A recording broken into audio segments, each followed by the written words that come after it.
Hey, Mean Matt here. So, like I said, I'm not gonna do a Raw review or a SmackDown review every week now, which I have been doing. I just feel like not much is going on right now in the ways of storyline base. I guess it's the same bullshit. I do enjoy it, but I just don't feel like doing a review every week is a good whatever. Once in a while, I guess. I know that I will do a Backlash review. And same for NXT.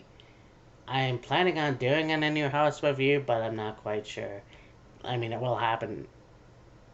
We'll see. Dynamite was really good. It's still at the Delta place. They do a hell of a lot more in Dynamite with the pyro and everything. And it's amazing. It's better than WWE, in my opinion. They have the first match with Private Party versus Kenny Omega and Adam Page, hashtag cowboy shit. I really enjoyed this match, and I think that using Private Party more, I think they wrestle in dark, but I'm not quite sure. It was a good match. It was Adam Page and Kenny Omega retaining the tag championships, so that's pretty cool. Anyway, and yeah, or no, they're not the tag team champions. Well, anyways, fucking FTR was in the audience watching the show. Dawson and Dash, formerly Revival, and they're watching, and so there's that. You had a pre-mat, they had a pre-interview with FTR with Tony Schiavone, which I thought was really cool. They just talk about how they didn't beat the shit out of the Young Bucks last week, and that, they want to wait till they're healthy enough so they can kick their ass even more, I guess is what I'm getting at, so they can go for the tag team championships. And I think it's one of those things where I look at their time in WWE and I'm like, yeah, they were the NXT champions, they were the Raw tag team champions, they were the SmackDown tag team champions. It was just unfortunate that it didn't work out the way it should have. But anyways, they were talking back and forth, and you know, Tony Schiavone was wondering what FTR stood for, and I pretty much thought the same thing. But apparently, it was Fight the Revolution or something. I can't remember. You can let me know in the comments. And then you had the Buffalo Boys come out down the stairs and try to take out FTR. And what is with Braxton's hair? Like, fucking. Like, hold on a sec.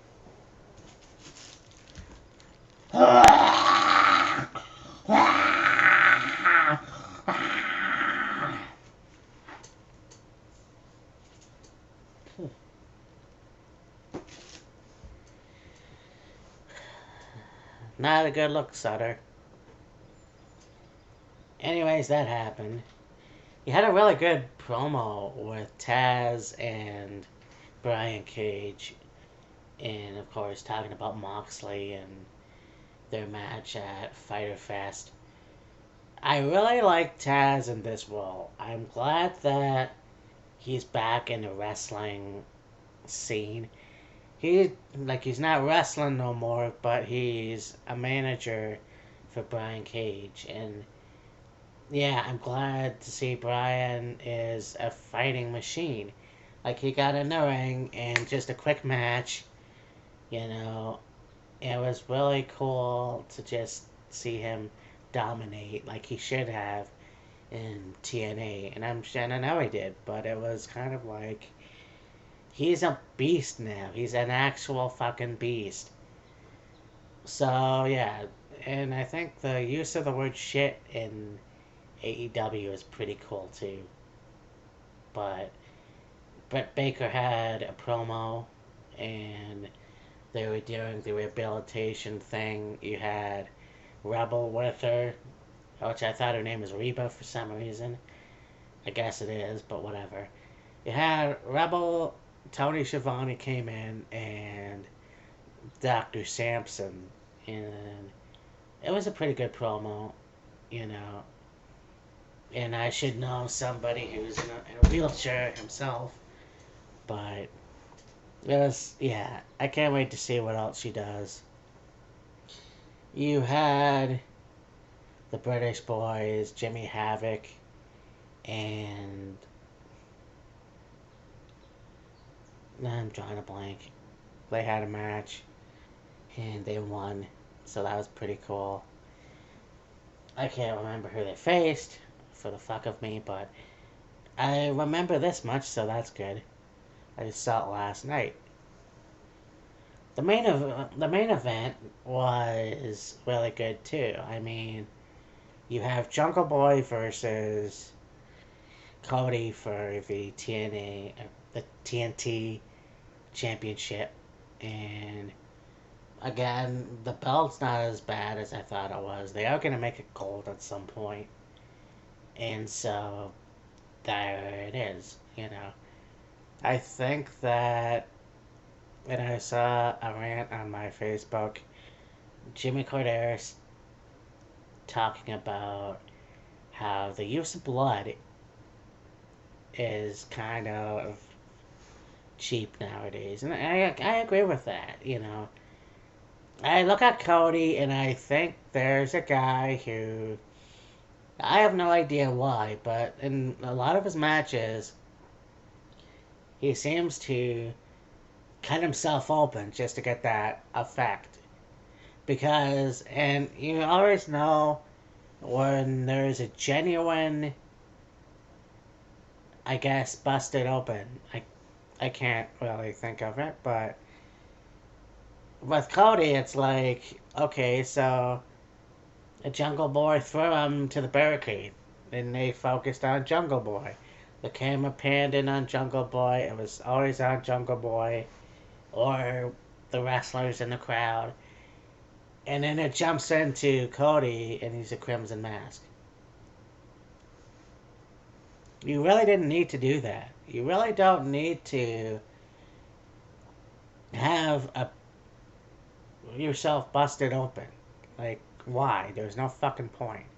If it was a natural cut, then I can understand. But he did it himself, and you fucking know it. But it was a good match. I really enjoyed watching it, and it was just, Cody won, obviously.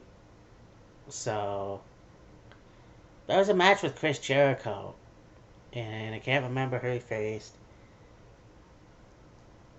off the top of my head. Uh, but that was still a good match. Again, it's a lot of hit and miss with watching these kind of shows because, yeah, I know I should pinpoint it down, but I always forget. I always tend to forget, anyways. I'm not as bad as I used to be, so you gotta give me credit for that. But yes, in your house, NXT is Sunday, so I should do a review at some point. But anyways, talk to you later. Bye.